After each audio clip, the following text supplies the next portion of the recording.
ধর্ম নিয়ে কি রাজনীতি? হিন্দু সুরক্ষা কমিটির প্রকাশ্যেই ফের নওশাদ সিদ্দিকী, তহা সিদ্দিকী সহ বেশ কয়েকজনকে যেভাবে আক্রমণ করছেন সেই ফুটেজটা দেখুন। তাহা সিদ্দিকী, নওশাদ সিদ্দিকী, সিদ্দিকুল্লাহ চৌধুরী আর কয়েকটা আছে। কতদিন তোদের বয়স এই বাংলায় আমরাও দেখছি। কিভাবে এমএলএ জিতে আসতে পারিস তোরা, আমরাও দেখবো। এমন দিন দেখাবো এই বাংলায় তারা নমিনেশন করতে পারবে না। তারা দর্শক বন্ধুগণ, দেখতে পেলেন রাজ্যের আইন শৃঙ্খলা পরিস্থিতি কোথায়। যেই ধর্মীয় হোক না কেন, যে উস্কানিমূলকভাবে কথা বলবে তাকে গ্রেপ্তার করা উচিত ছিল এই রাজ্য সরকারের পক্ষ থেকে, কিন্তু কোনো রকমের পদক্ষেপ নেওয়া হয়নি।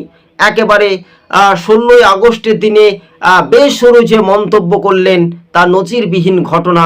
তবে রাজ্য রাজনীতিতে প্রকাশ্যে যে হুমকির ভিডিওগুলো ভাইরাল হচ্ছে আর সেইগুলো তুলে ধরেছিলাম আমরা।